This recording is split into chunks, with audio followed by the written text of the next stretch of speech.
find her content. Great. And go ahead and go to a blank doc for me, please.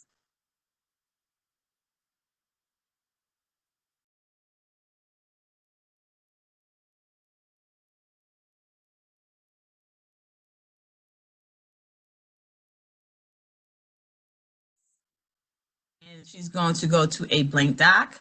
And now we're open in blank docs. So the first thing you need to know is, one, you get to Google by going to docs.google.com. The second thing, you want to know that you can use Google Docs anywhere where you have internet access. So if you have access and you're at your mom's house, that's fine. You can go ahead and log into Docs as opposed to saving documents on your desktop. So what we're going to do now is we're going to talk about how your documents are saved. So of course, the top is your title. So if you can go onto the title bar and it says Untitled Document. If I started to type something, that's going to make the document the title. So let's make this delete me.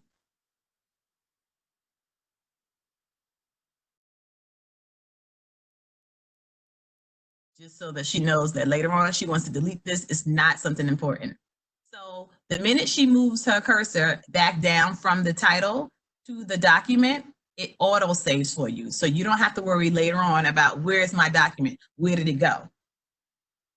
So the first thing I want you to know is that many students have a problem typing, right? They know what they want to write, but especially your elementary students, it's frustrating. My daughter's in 2nd grade, and all week she's been trying to type a paper about frogs and the frog's life cycle. It has taken her literally an hour to write a paragraph. She swears the letter W is not on this keyboard. And for some of our students, it's frustrating, especially for your students who are ELL students who are still trying to grasp the concept in another language, or our students who are our special ed students who this is just not easy to hand-eye coordination. So I want to show you a tool that makes life so much easier. It's called the voice tool. So I want you to go ahead and go to Tools. So of course, at the top of the screen, it says Tools.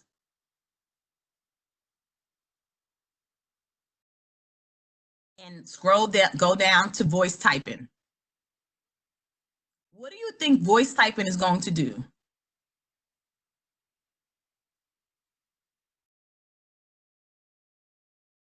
Exactly. You speak and it types. So Casey, go ahead and return twice. And she's going to say allow. She's click the button that said microphone and say,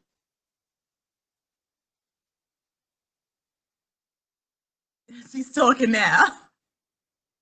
So as she's speaking, it's typing. Do you think that would be a useful tool for your students who have the content, who may have filled out a graphic organizer, they know what they want, but it's also going to give them ability to go ahead and type with their voice? So this is one of those tools that I wanted to show you first because it's one of the tools that changes the game for our younger students. You know, our younger students, yes, they're going to have to know how to type. Yes, they're going to have to write their answers, but really the hindrance is the time. Do we give them enough time to practice typing? If the answer is no, then this gives them an opportunity not only to still engage in the classwork, but put their thoughts down on paper and to share it with you. And it's a really great tool, especially for our students who are not proficient English language students, right? It allows them to go ahead and say what they want to say without having to worry about the spelling, because that little squiggly line under every word that they type is frustrating and annoying. So the voice tool is a really great tool. The second tool I want to share with you is the Explore tool. So on the bottom of all of your documents, there is a little Explore tool. It looks like a little star and it says Explore. It's on the bottom right-hand corner. When you click Explore, any topic that you've previously written about is automatically going to come up. So if you notice in Dr. Hutchinson's document, I said Jewel was working on frogs. It found the word frogs, and on the right-hand side, it gives you more information. So it tells you frogs are amphibians. And if you want to know more about it, she simply has to click the word more. If you also notice, it put pictures of frogs or images in. Did you know that was there? No. So when your students are in this platform and they start typing and they're typing on a subject, if they want more information, non-linguistic representation, right? It automatically pulls from the words that you're using in your document and puts in Creative Commons pictures and images that they can use for free within Google. So another way that you can get there also is to go to tools. So it's on the bottom right hand on your screen once you start typing, but also if you go to tools across the top of your screen and scroll down about to the fifth one, it says explore.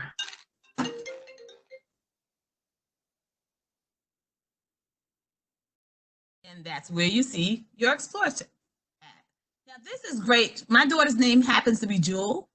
So she wrote in that she loves jewels. So it went in on the explore tab and said love in a jewel. So it's trying to find things to help the student. The great thing about this is that many of the students, they're learning about topics, but they've never seen these things. They've never seen waterfalls. So it will even bring in videos, images, dictionary words, thesaurus, antonyms and synonyms in for a topic. And it will find anything that's already in your drive for you. So what you're noticing is Dr. Hutchinson is just clicking on the different sections, web, images, and drive. So if she's written anything or has a paper that says drive in it, it's going to pull it up. If she wants to know any image that she has on Jewel, it will pull it up. And on the website, on the internet, the World Wide Web, anything on Jewel is going to pull up articles. And that's going to help your students when they're writing, especially for your high school and secondary students, when they're needing things to connect content to pictures in real life. This is a great tool. So far, we talked about voice, explore, and autosave, right? The last thing, and the last part of my 10 minutes I want to talk to you about is translate.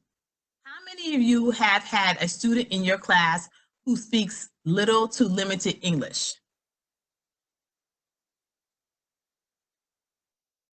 So many of us have had students in our class that one time or another, you know, they're really bright students. They come to us, but they're speaking limited to no English. So the great thing that I like about Google, that it allows teachers to have a translate tool. So my favorite place is to go to where? Tools. If you go to tools and you scroll down to translate document, it's right over that voice. I can translate the document, so go ahead and click that. And it's going to say choose a language. So there are 172 languages in Google Translate that you can translate from the language that you speak currently to that. So it's going to make a second document. It leaves your original document alone, and then it translates your document to the other language. So Dr. Hutchinson clicked French. So now the document that she had is in French. Isn't that cool? So for parents who come in and they want to do the best, right? They want to do the best for their children. And they're here and they're trying to do the best and they're trying to talk to you, or you have a document that you're sending home, a trip letter. You know, sometimes we don't have time to send it to be officially translated. This is a way that you can translate. For the students in your class who you want to know if they understand the math content, but they're really not understanding what you're saying in your questions for math, they can still do the math and you can translate it to a language that they can understand. So to bring this circle to a close, the three things that I wanted to show you for Google Docs today, one was voice, one was the explore tool, and the third one was the translate tool. Where can you go to do all of those things? What tab on the ribbon? Perfect. The tools tab. The tools tab is phenomenal. When you click on that tools tab, we usually stop at spelling and grammar, right? Or dictionary. But even if you scroll down to the bottom, they have accessibility tools and settings that you can play with, script editors, and other linked objects. We don't have time to go through all of that today, but if you go to the Microsoft Training Center that I just put in the link again, it has all the tools and all the ins and outs of Google Docs. So I hope this short engagement tool session has been helpful for you. And we're going to thank you so much, Dr. Hutchinson, for taking over while my screen had the gray button. But now we're going to turn over to Carolyn Garrett. She is going to show you some really cool things that you can use for Google Slides. Yes, hello everybody. I am going to show you a really great and I think easy way to make your Google Slides a little bit more engaging for your students using something called Nearpod. So I'm going to take kind of a backwards approach, and I want you to experience Nearpod first as a student so you can see how engaging it is. And then I'm going to walk you through the steps for how to create a presentation like this. So in the chat, I'm going to send you a direct link for joining my Nearpod session as a student. Or you can open Google Chrome, go to nearpod.com, and I am going to share my screen so that you can see this code.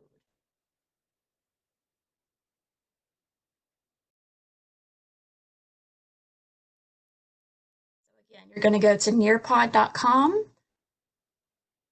You will have the option to join as a student. You're going to enter that code there.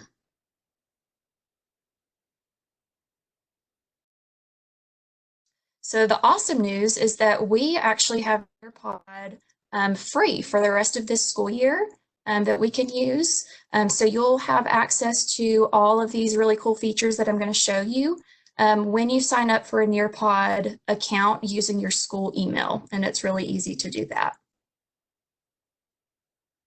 All right, so hopefully we are getting connected there. I see that I have 26 participants. That's awesome. 27, 28. All right, so I'm going to go ahead and move forward.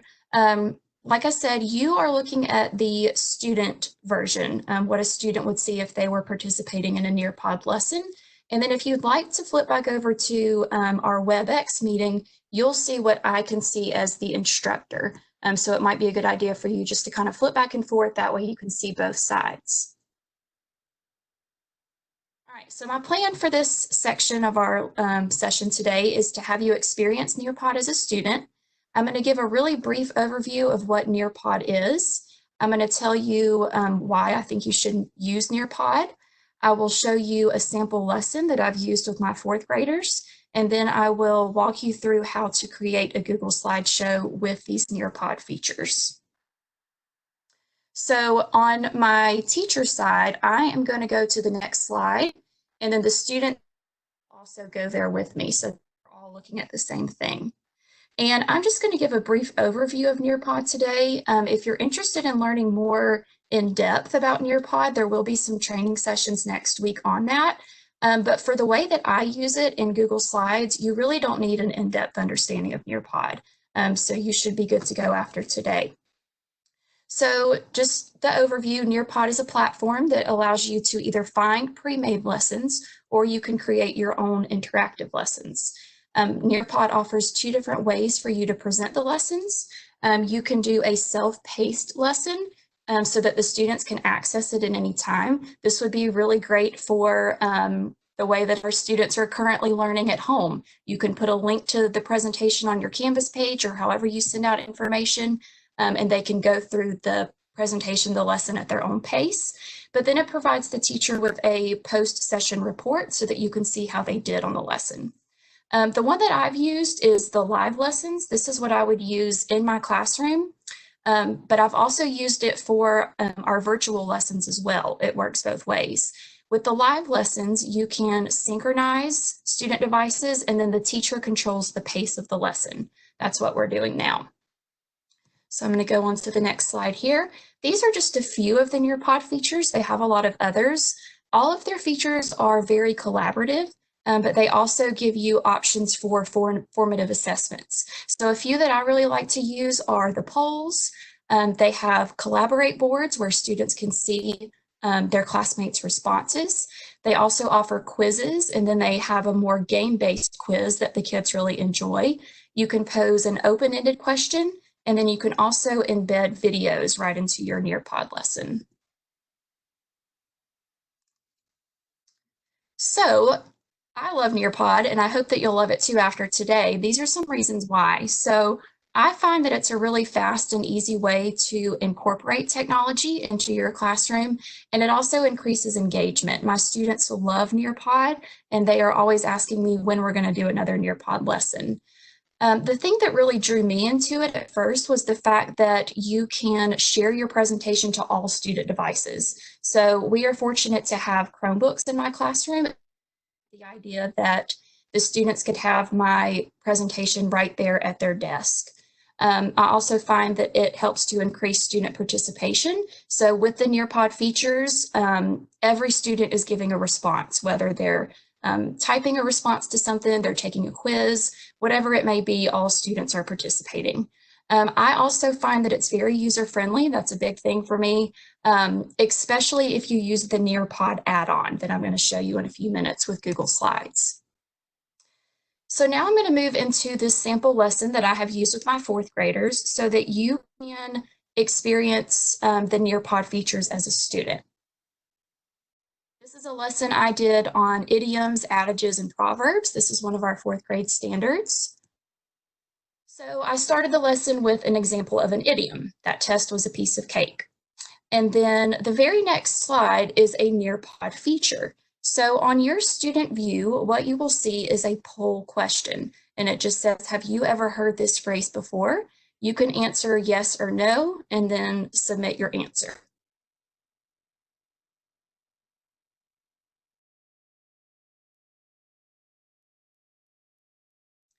And then if you would like to, you can flip back over to where I'm sharing my screen so that you can see what you see as the teacher. So if I were in the classroom, I would actually have this pulled up on my active board, and I can see the student names, and I can see who's responded, and I can also see the percentage of students who have responded.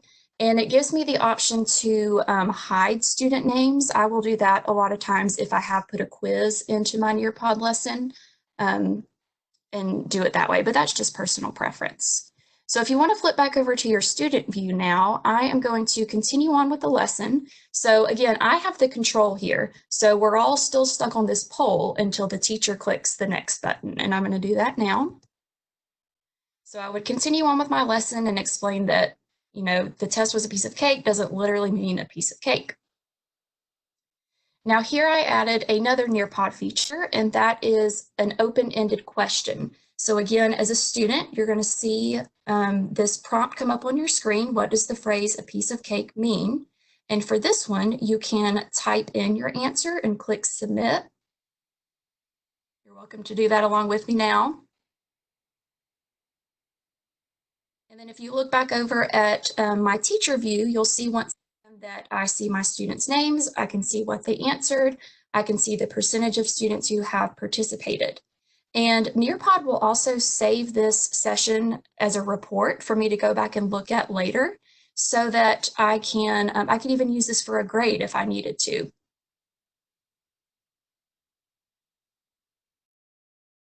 So I'm going to continue on with the lesson. These are just some of my Google Slides where I explain what idioms are. Of course, I would go into a lot more detail if I were teaching this lesson. I explain a little bit about the difference between figurative and literal language. And then my next slide is another really cool Nearpod feature. So this slide contains a video that I have embedded, and this is a vocabulary video. If you're not familiar with vocabulary, you should definitely check it out. And some more good news for us is that this will be free for us for the rest of the year as well. Vocabulary has a lot of really awesome videos that the students find really engaging, and then it's now partnered with Nearpod, so you can embed those videos right into your lesson. Now, as the teacher, I have a prompt up on my screen that says that this slide contains video. Would you like to play this video on all devices or this device only? And if I'm in the classroom, a lot of times I'll just do this device only for a video and I'll have it up on the active board. But if you're doing it in a virtual setting, you might want all the students to be able to play the video on their device. So for this one, I'm just going to select this device only. And if you flip back over to the teacher view, you'll see what I see, and that's that there's a video here for me. I press play, and the video is there for me.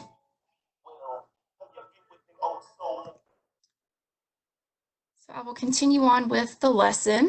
This is another Nearpod feature. This is a quiz that I put in. This is something that is great for formative assessments to help me see if students are understanding the difference between figurative versus literal language. So on the student view, it takes them to a quiz. There are 4 questions, so they would just proceed through the quiz. It's multiple choice.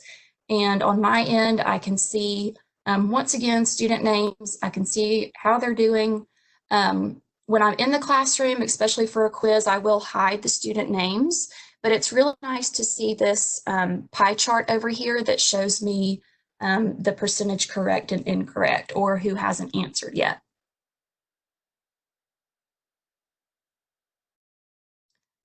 So I'm going to move right along. I'm going to go kind of quickly through this. This is just my lesson for my students, giving examples of idioms, how to determine the meaning of an idiom. These are all Google Slides that I've created, and I'll go through that in a minute.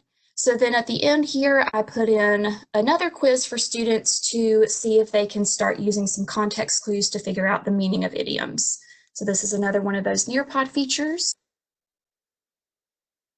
I'm going to continue on. This was my closing for this particular lesson. And then on this last slide here, I'm going to briefly show you the steps for how to create a lesson like this, and then I will walk you through in more detail how to do it. I kind of like to get the big picture before I really get into it, so I'm just going to go through this quickly. So to create a Nearpod lesson in Google Slides, you will first need to create a Nearpod account if you don't already have one. Then you're going to create your Google Slides presentation.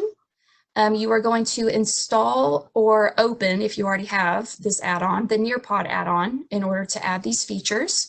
When your presentation is complete, I'll show you how you can just click Save and go to Nearpod. And then it'll take you back to your Nearpod library, and you will have those 2 options for presenting your lesson, either the live lesson like we were doing, or the student-paced lesson. So I'm going to end our Nearpod session here, and you can go ahead and close out of Nearpod. And this will save as a report so that I can go back and look at it later, which is awesome. And I'm going to have you just join me back over on my screen. I'm still sharing my screen with you, and I want you to follow along with me from here so that you can see exactly how to create a lesson like this.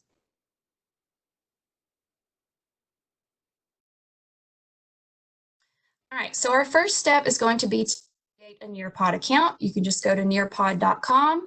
I already have one, so it took me to my library when I first signed in. And again, make sure you use your school email account so that you will get all of these features for free for the rest of the year. So this is my Nearpod library, and honestly, I don't do too much from here because I like using it in Google so much better. So I just want to show you this so that you know what you have to do to get the account. But what I'm going to do is I'm going to open a new tab, and I'm going to start creating my Google Slideshow. Now, there are a lot of different ways that you can do this. This is just one of them. And just like with Google Docs, you can choose a template. So I might choose this one for an example.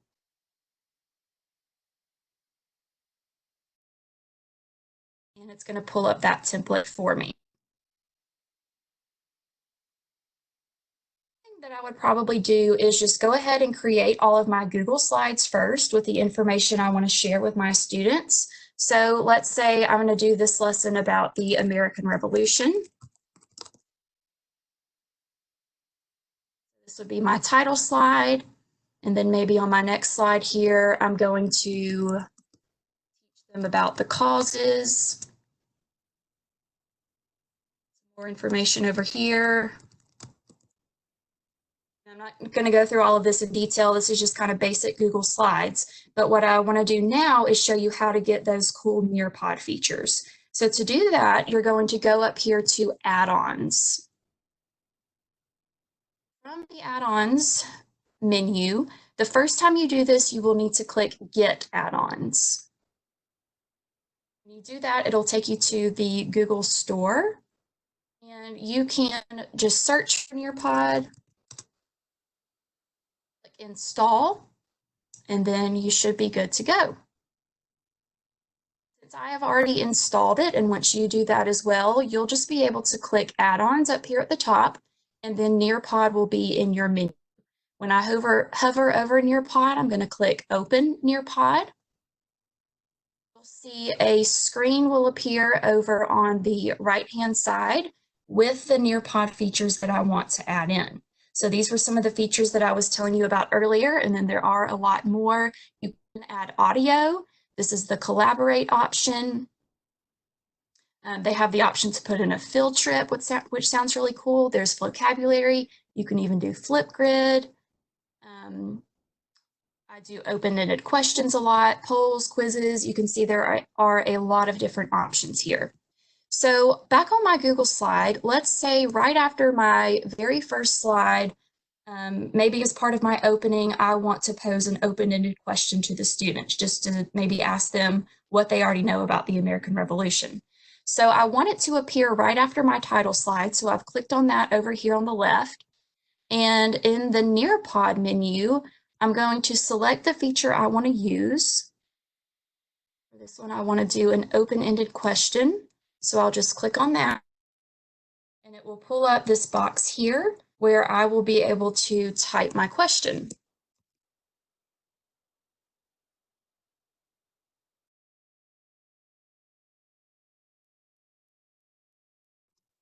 Now, this is open-ended, so I don't put in any answer choices. They'll be typing their response. You do have the option to add a timer, which I like to do because we don't want to spend all day on this one question. So maybe I just want to give them 1 minute for this. I'll click Add. And then you can also add some reference materials over here. I do this if there's something I want students to read before they answer a question. You can even do a video, audio, or something else. This is all I want to do for this one though, so I'm just going to click Save. And what it will do is create another slide right where I want that question to appear in my presentation. It did that for me once I clicked Save. So now later on when I go to Nearpod, you'll be able to see it as that interactive feature that we were experiencing earlier. So just to continue creating my lesson, maybe after I talk about the causes, let's say now I want to add in a video. I think vocabulary has something on the American Revolution, so I'm going to click vocabulary. And then it takes me to the vocabulary website essentially, and I can search for whatever video I want. There, I'm just going to click Add, or I can preview it if I need to check first. I click Add, and once again, it's going to create a new slide for me right where I want that to appear in my lesson. So now let's say I'm done with this lesson. I'm ready to share it with my students. So what I'm going to do is back over here on the right-hand side, I want to click Save and go to Nearpod. So when I do that, it will open up a new tab and take me to my Nearpod library. This is what we were looking at earlier when you first sign into Nearpod. And sometimes it takes just a minute to save.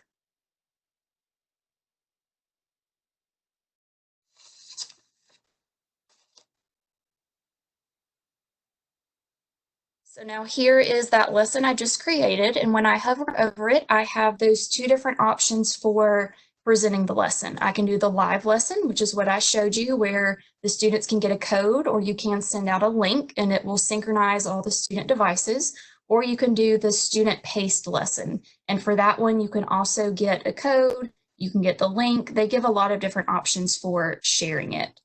So I would just select the one I want and then go from there. It does give you the option to preview if you want to see what those features are going to look like before you present it with the students. I do normally like to do this just to make sure everything's working like I want it. If I click preview, see, now I can see that it is that interactive feature that I wanted with the open-ended question. The last thing I wanted to show you all is how you can share lessons like this with other teachers, which is a great thing to do. Nearpod recommends that the best way to share a lesson that you've created in Google Slides is to actually share the slides. So I might go back over here to Google, and I will just click the share button. And maybe for this one, I'll share it with my teammate who I think is here with me, Marissa. And I can give her the option to edit it if I feel comfortable doing that, or I can just give her the option to view, and then she would have to make a copy in order to edit it. But when I click send, she will get an email notification about this, and she can open it up and then use it for herself with those Nearpod features.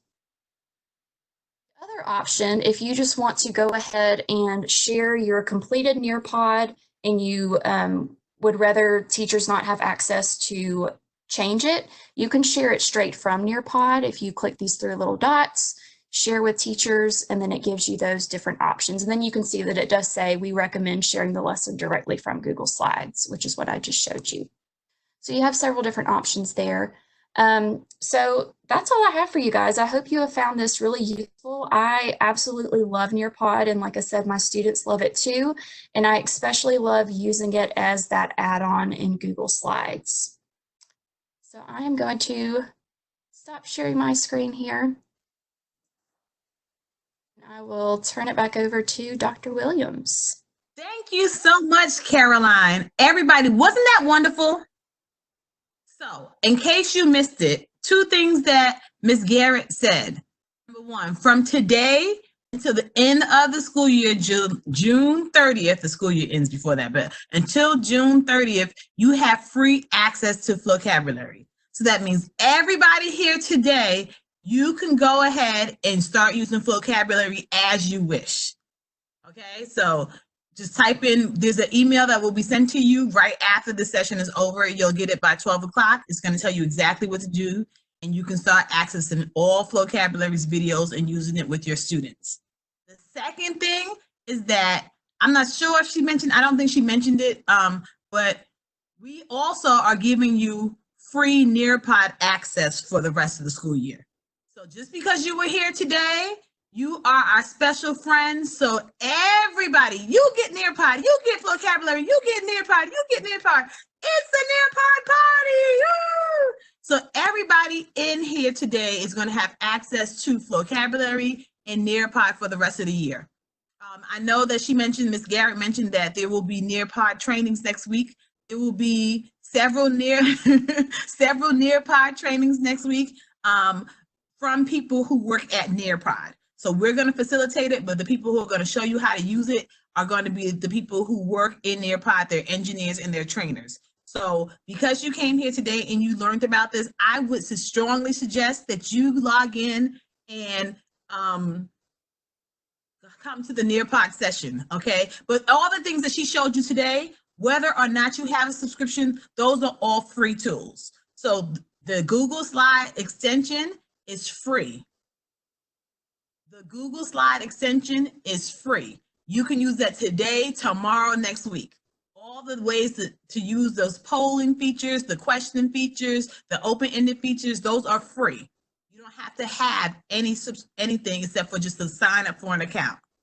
So let me give you some advice. Number one, don't close this up right now and say, I'm done. Take a couple of minutes and really play in it, playing in it. The second thing is that we couldn't give you a full training on how to use slides or docs, but please go to the Teacher Training Center.